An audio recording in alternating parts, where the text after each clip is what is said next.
kulanti wanaagsan asxaabay meel kastood naga daawanaysaan kusoo dhawaada barnaamijkeena habeennimo.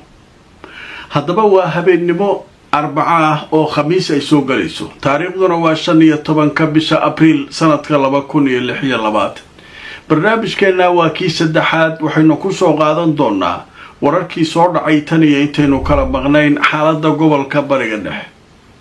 haddaba barnaamijka waxaynu ku bilaabaynaa qodob aad muhiim u ah oo xiiso leh oo yaab ah, waliba waa la yaaban.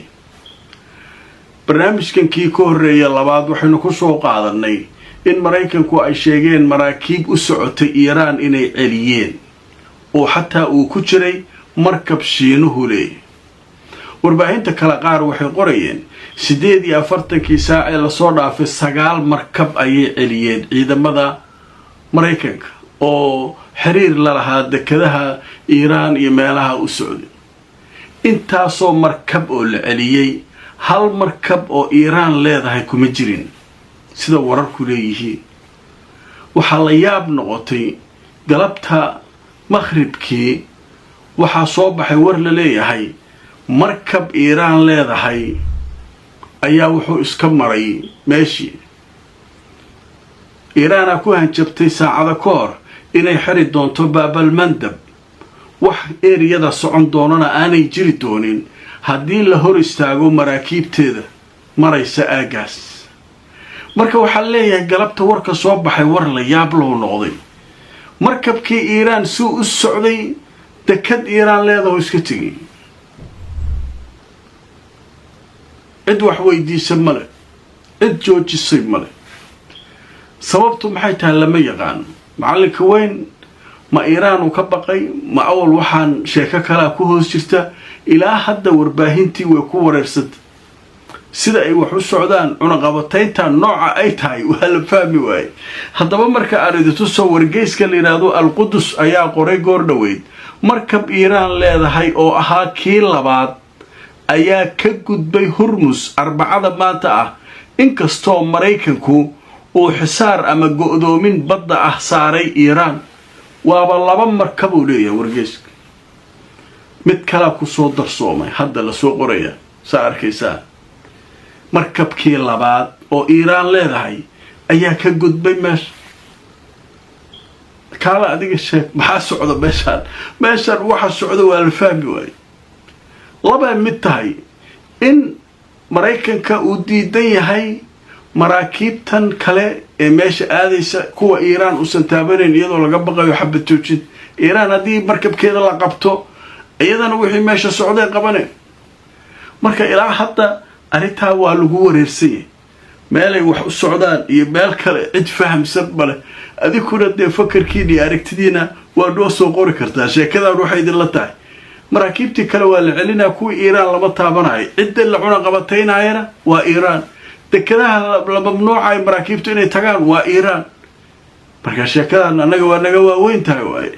sheeko waaweyn waa sheekadan waay. marka qodobka labaad ee barnaamijka caawa aanu ku soo qaadanayno, barnaamijkii labaad waxaynu ku soo qaadanay inuu markaa ka degay magaalada Tahraan taliyaha ciidamada Pakistan. wasiirka arrimaha dibaddana uu soo dhaweeyay. waxaan idinku yiri waxa uu u socdo waa la soo saari doonaa, bal aan sugno. hadda warkii waa soo baxay. risaalo ka wada liir Mareykanka, fariin ayuu ka wada Mareykanka. wuxuu u dhiibayaa Iiraaniyiinta gacanta ka soo saarali. laakiin sheekada la yaab kale bataqana madaxda ugu sareysa ciidamada ma arki kartida liir. ani la ii dhiibay aduqa, aniga la ii dhiib. ani wasiirka arrimaha dibadda anaa ka qaadahay. ayaga hadhow markaas heli doonaan wixii akhbaar kala sheeg. meeshan yaa is ilaalina. dadkan dhan macalinka weyn ku xiran yihiin inay u shaqeeyaan hadday rabaan. madaxdan hadda Iiraaniyiinta la raadinayo haddii baxar galo markiiba waa lagu bilaaba.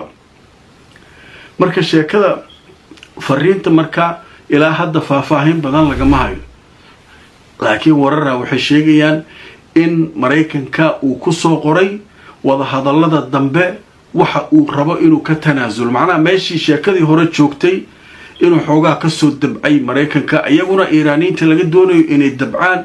marka waxaa la rabaa wada hadalka labaad marka la isugu yimaado haddii waqti loo qabto. wali waqti looma qaban.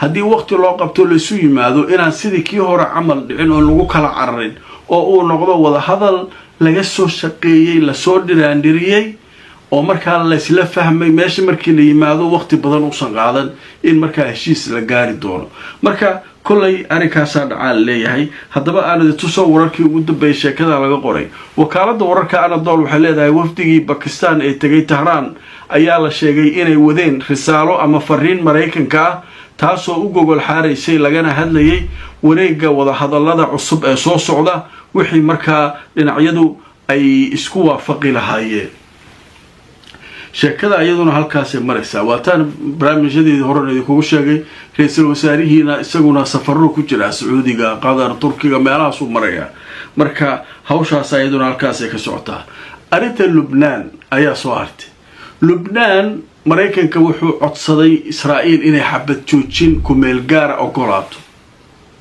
Israa'iil marka way diidanta lubnaaniyiintu waxay leeyihiin xisbullah annaga ka dhaadhicinayna inay xabad joojin horta xabad joojin ku meel gaar ah aan kala qaadan marka waxaa la yiri golaha wasiirada Israa'iila goordhow caawa shiraya bal haddii ay ogolaanayaan codsiga Mareykanka iyo in kale waa la arki doonaa golaha marka wasiirada waa qaybta kooban ee cabinetka la yiraahdo amniga iyo siyaasadda iyo waxaan kan jaangoysa qaybtaas caawa arinta ka shiraysan leey haddaba marka aad tusoo wararkii ugu dambeeyay sheekadaas Israa'iil waxay ka baaraan dagaysaa caawa dalab Mareykanka kaga yimid kaasoo ah in xabad joojin ku meel gaar ah la sameeyo oo marka ayaga iyo xisbullah xabad joojin la kala dhaxdhigo caawa ayaa la filayaa sida hay'adda wararka u faafisa Israa'iil ay sheegtay in golaha wasiirada ee kooban ee cabinetka ay arinta ka xaajoodayaan oo ay ka hadlaan sheekadaas marka iyaduna xabad joojina dhanka laga shaqeynaya bal Israa'iil haddii ay ogolaanaysay in kale waatii barnaamijkii ku horeeyay abaanduulahoodu uu lahaa waxaan ogolaaday in la sii wado dagaalka Iiraan iyo Israa'iil niman imtixaan waay marka hawshaas halkaas maray dhanka kale jariidada la yiraahdo Bloomberg ee waddanka Mareykanka laga leeyahay ayaa waxay leedahay waxaa socda dadaalo meel fiican maraya xabad joojinta 2 toddobaad kale in lagu daro si markaa fursad loo siiyo wada xaajoodka Iiraan iyo Mareykanka haddaba marka aan tusoo wararka laga soo xigtay Bloomberg oo ah wargeyska ee Mareykanka Washington iyo Tehran waxay hadda ka shaqeynayaan sidii ay u kordhin lahaayeen xabad joojinta 2 isbuuc kale inay markaa ku daraan oo la kordhiyo oo si loogu gogol xaaraan leeyahay heshiiska iyo nabadda iyo wada xaajoodka in markaa fursad la siiyo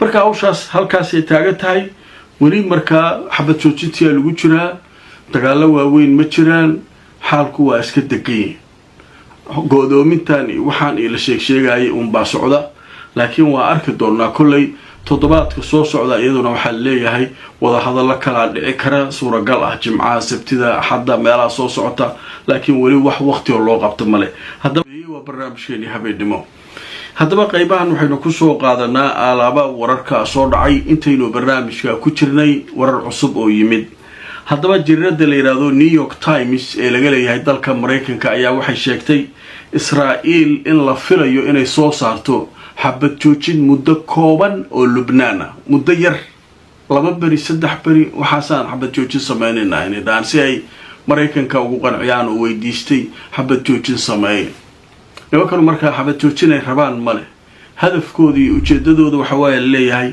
inay dhulka qaataan Israa'iil الكبرى وحليرادو إسرائيل شوين بركا ماشان عد كايليس ماله مارتي حبة توجيني وحكن إما أقول أنا يعني نمكاس وجد فوق ليهين أيجي مركا حسب الله وإيش فاهم سي دولة داني وحنا حبة توجين هذه ناس مركا هذا وحيلا نيويورك تايمز حبة توجين مدة كوبان أي جاري الدوران أو إيشو صار الدوران مدة وحيتها لكن لما يقانو مدة كوبان عليه dhanka kale ciidanka taliska dhexe ciidamada Mareykanka waxay sheegeen ilaa 5,000 oo askari yiraahdeen oo ciidamada badda ah ayaa ka shaqeynaya go'doominta Iiraan hal go'doomina 2 markab oo Iiraan leedahay martay